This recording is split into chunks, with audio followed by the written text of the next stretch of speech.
Good morning, good afternoon, and good evening. At the request of Edward Elgar, I'm very happy to do this short video on how to use social media to promote our research. I will focus on two approaches. One, a set of advice for authors, and second, some advice for book editors.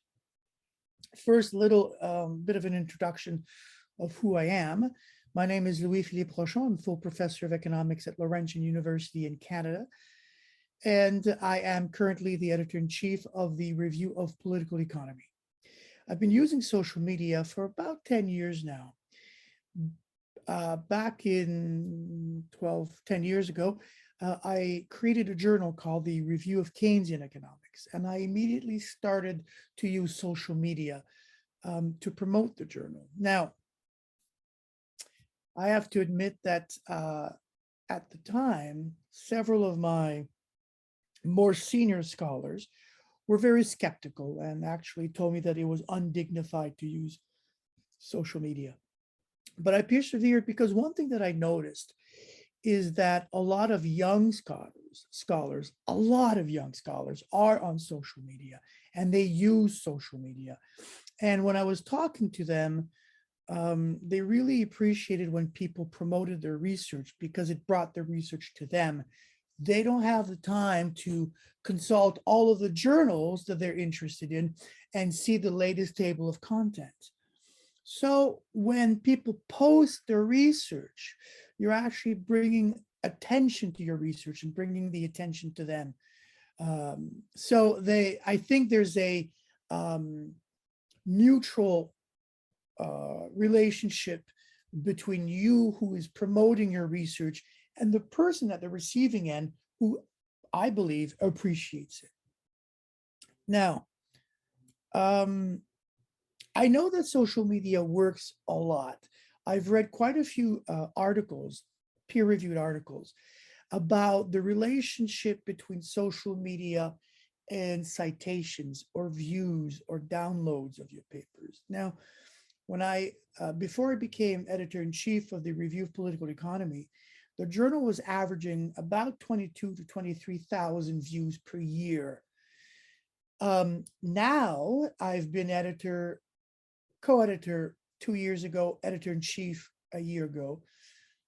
Since then, only in these 2 short years, the journal is now averaging more than 100,000 full paper downloads a year.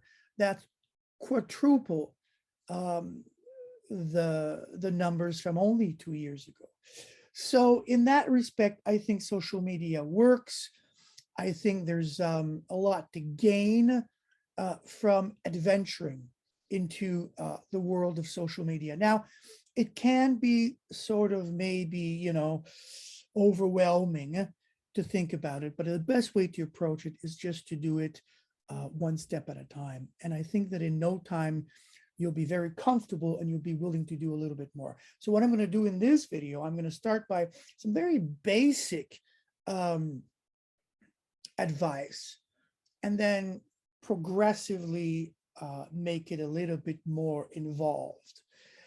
And of course, however much you want to get involved in social media is always up to you. Now, let's start with the very basic one. So let's say you have a paper coming out in a journal. Now, you don't have to wait for the paper to be physically published in the journal. Most journals now will publish papers online as soon as they get accepted. So that's a good opportunity for you to begin promoting your paper as soon as it gets published online. Now, what I'm going to say also applies if you have a chapter in a forthcoming book. Okay, so the objective, as I said before, is to make other scholars aware of your publication. So you can use Twitter, you can use Facebook. I think pretty much everyone has Facebook, not everyone has Twitter. Getting a Twitter account takes a minute. It takes no time. Facebook, the same thing. Now, advantages of Twitter, I think from what I understand, I think Twitter is a little bit more professional than Facebook. I think a lot of people use Facebook for personal reasons, family reasons, as well as some academic stuff. But Twitter is limited. You only have 280 characters, whereas Facebook, you can write a long, um, a long message on Facebook and publish it. But I would do a little bit of both. Now, let's use Twitter. For example, I'll give you an example of Twitter, but the same applies, like I said, to Facebook. Consider this first tweet. Now, this first tweet is very basic. It has a catchy bold title, forthcoming article, or published online, in bold letters. And then you have, the title of the paper, your name, you have the name of the journal where it's published, and then you put a link, right? If it's published online, you put a link to the journal webpage. And then what I do is I will do a screen grab of the abstract. And then I put that there. And so now the tweet has all the information, and it took you, a minute or so, and there you go, you release it.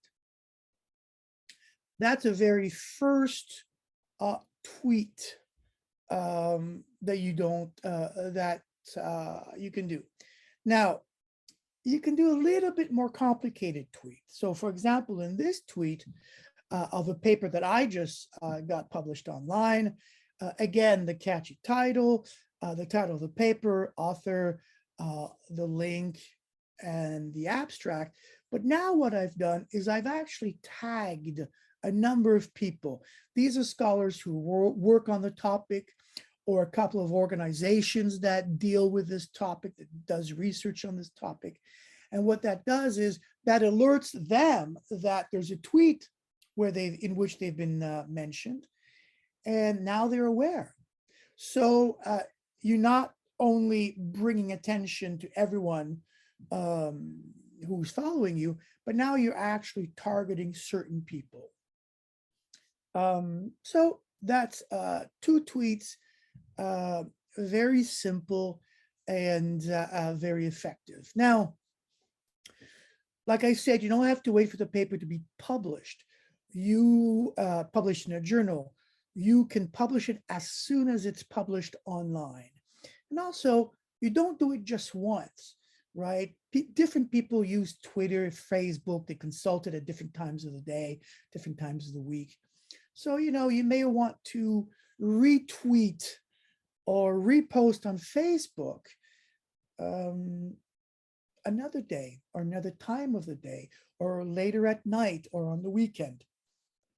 So if you have a paper that just came out, I can easily see you tweeting about it 4, 5 times. That's what I do. And I think it's very effective. And I keep looking at the alt metrics of the paper, and it keeps increasing. And I'm very happy with that. So, there's a certain success in promoting your paper and in tweeting it several times. And you can also add, a line in your tweet saying, I would appreciate it if you retweeted this message. And what happens is people who are reading it hopefully will retweet, so that message gets brought to the attention of their followers, et cetera, et cetera. Okay. Now, once you've done this, and the more complicated tweet, another way that you can promote your paper is by doing a video abstract. A video abstract is not, it's new, and it's not every journal or publisher that supports the platform right now. But there are some that do. And if they do, I would encourage you to do a video abstract. So basically, it's you sitting down like I'm doing right now on Zoom, and just basically reading an abstract. It could be a short abstract. It could be a bit longer abstract. And I would probably not do these video abstracts more than 3 or 4 minutes. And once it's done, you can send the video to the journal editor if they support video abstracts, or to the publisher directly. And then what they would do is they would put a link to this video abstract on the page of your paper.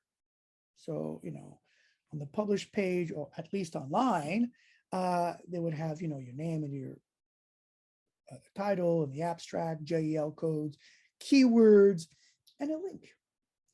And then you yourself can use that link to promote it as well on Twitter and on Facebook. So that's one thing that you can do. And like I said, that's a fairly new platform. I'm experimenting with it. I'm going to be doing a video abstract of that paper I just got published online, and I'll see where that goes. But one advantage that I can see about these video abstracts, if they're 3-4 minutes long, is they can be used as a pedagogical tool, where a professor can maybe assign the paper, but also maybe, tell students to go see the video. I think this is an interesting dynamic, and I'm interested to see if that will develop as well in terms of pedagogy. A third way you can publicize your paper and promote it is to offer to do blogs for the publisher. So I know that Edward Elgar has asked me many times to do a blog about a book, about some topic or another. And it doesn't necessarily have to be related to a paper that you've just published. You might want to just promote your overall research. So contact the publisher, ask them if they support blogs, author blogs, and then write a blog, 1,000 words. You'd have to ask the publisher if there are limits, but 1,000 or 1,200 words, and then you can use that. It'll be published. You'll have the web address. And again, you can publish that. Sorry, you can advertise that. You can promote that using the web address on Twitter and on Facebook. Now, okay, everything I've said so far, not too complicated. Let's go a step above, which are what I called video chats. Now, I've done a lot of these with a book will be coming out in June or July or something with Elgar, called A Brief History of Economic Thought. And what I've done with this book for the first time, and to my knowledge, I haven't seen anyone else do this with their books. So again, I'm very interested to see if it'll be, successful. But I've sat down with every author in the book, or actually in the process of sitting down. I'm not quite finished the process, but I sit down with them, and what we do is we talk about their chapter in the book. And this can be done with a journal article. So basically, I've had back and forth with each author. We've agreed on 5 or 6 questions that I would be asking them. And then on Zoom, just like this, we sit down and we chat about their article. And 5, 6 questions, the videos to date have gone from 20 minutes to about 30 minutes. And if I look at the number of views, some of them have gotten 300 views and a little bit more even so far. And with being 20 minutes to 30 minutes, they actually could become a good sort of reference in a course. So, professors can assign the reading, or in fact, just a video if it's done well. And I know that the ones I've posted, some professors have told me that they've already asked their students to read and to watch them. So I think in terms of pedagogy, that could be also very useful.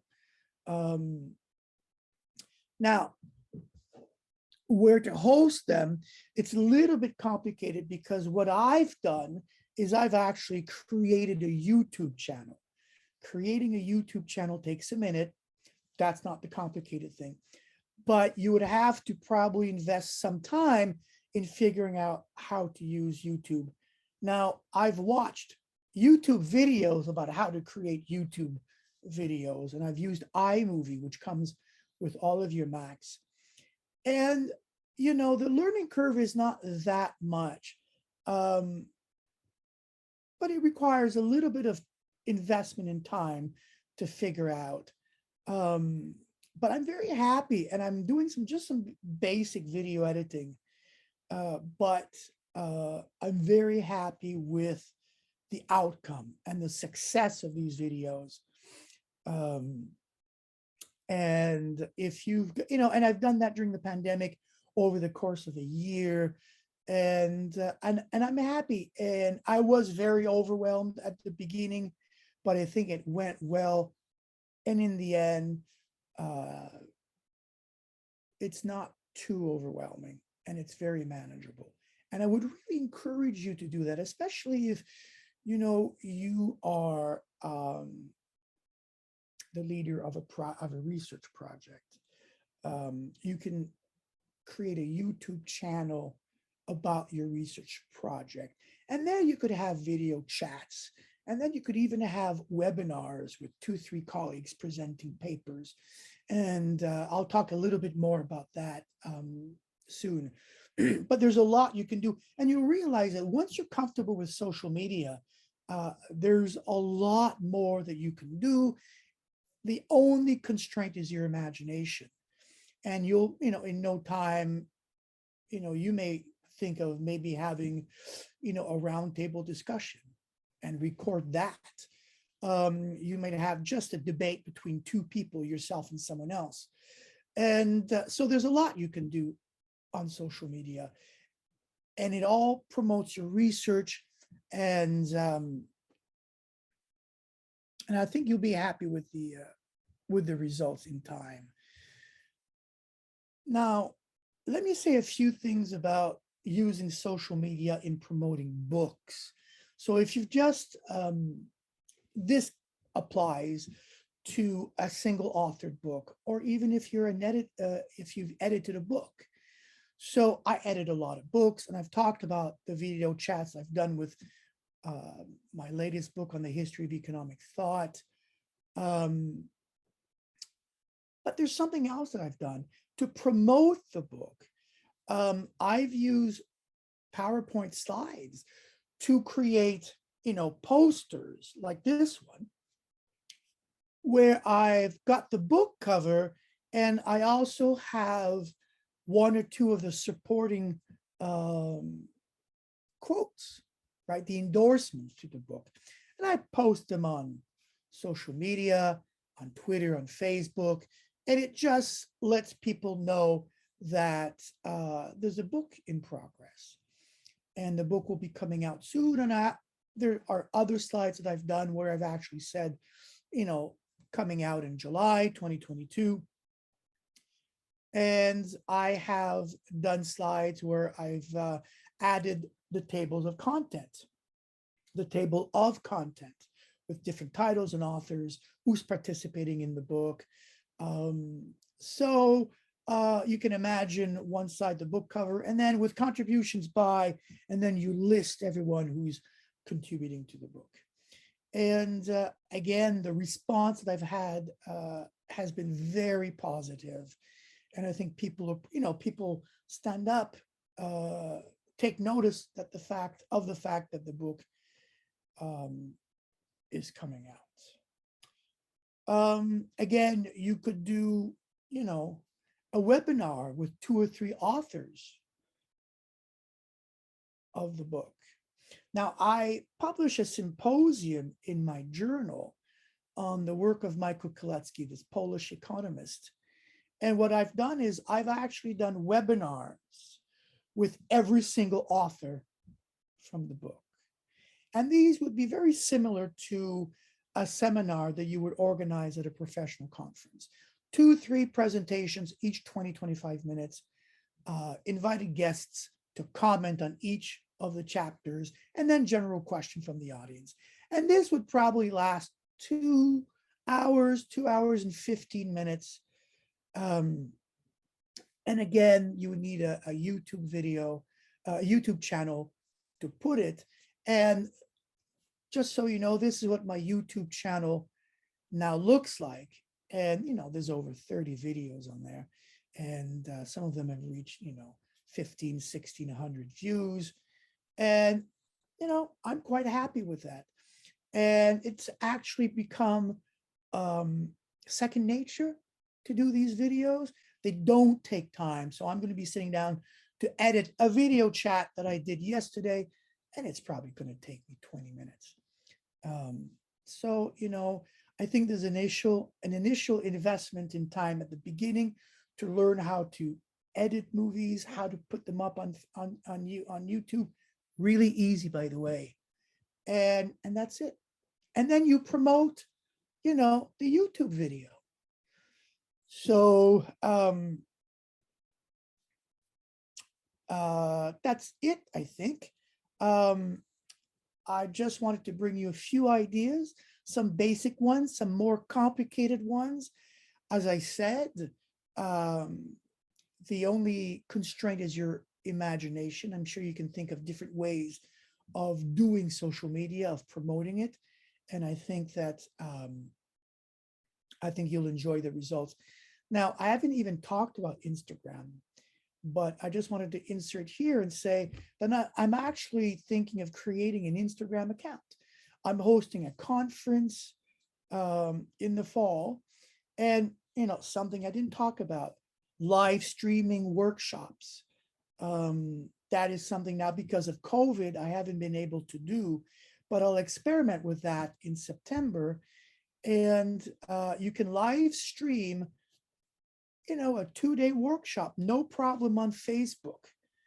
You can also live stream it on Zoom. So I'll be trying that and see how that goes. Probably won't be recording, or maybe I will, I don't know. But at least I'll focus on live streaming it, and maybe I'll come back and I'll let you know how that went. Thank you very much for listening, and enjoy the social media experience, and good luck. Bye-bye.